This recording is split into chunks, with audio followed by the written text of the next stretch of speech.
Welcome back, my friends. I'm excited about this. It's time to get cooking, or maybe we should say baking, with Chef Martin Lopez, because today my man Martin has a quick bread that is just that. It's quick, it's easy to do, and he promises minimal mess in the kitchen, which, man, in my house is huge. So what do you got here, Martin? That's right, man. And one of the things that, I grew up in a family of 7, right? So my mom was always running after us when we were cooking, trying to clean up, and I know how messy it can get. This recipe is not only delicious, but also one thing reminds me of my childhood growing up, because my mom would bake this cake to warm up the house and make it smell delicious in a day like today Oh, when I it's love nice that. and cold outside. So it's very simple to do, few ingredients, and it comes out delicious. So like I said, everything is going to be done in a mixer.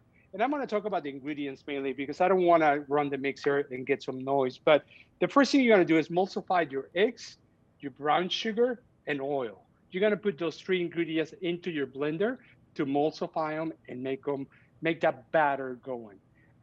You want to mix them about 3 minutes.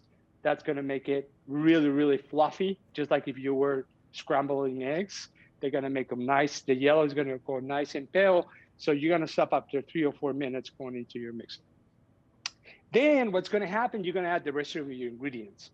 Then you're going to add the zest of an orange and the juice of an orange, milk, baking powder, and your baking soda and your salt. You're going to throw them all in there, and then you're going to get the blender going for an additional minute to create that thicker batter that you are trying to achieve. Then you're going to hit it with a little bit of vanilla. And I want to talk about this. It's really important in baking to use quality ingredients. So if you can splurge a little, I would recommend to buy a really good quality vanilla and just keep it at home for special events. All right. So then the next thing, the last thing you're going to do is put your flour. You're going to do it in 2 sets. This is another important stage because you don't want to mix it too long after your flour is set, because that will turn your cake really spongy and plasticky. So basically just once everything is blended, just blend it enough to blend in your flour. Good so far? Oh, yeah. And then what, you're just going to pour it into the bread pan and throw it in the oven? Yeah.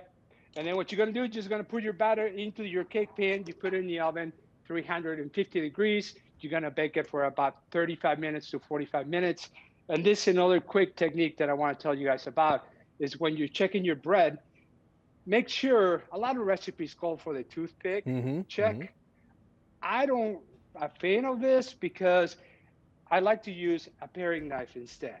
And the reason I like to do this better is because the area is wider, so it gives me a better reading than just a toothpick. Does it make sense? Yeah, totally. So, whenever it comes out, it's going to be absolutely delicious. You're going to put it in a plate. And today I'm serving it with a little bit of cinnamon, Mexican cinnamon infused whipped cream. You're killing me. So good. And then I'm getting a little bit of the blood orange right over the top, just to make it a little bit tangy flavors.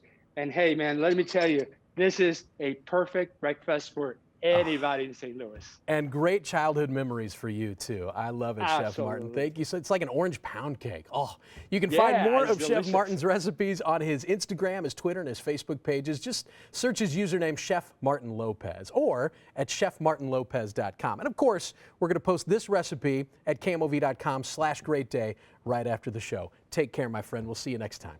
We'll see you soon, guys. Thank you, St. Louis.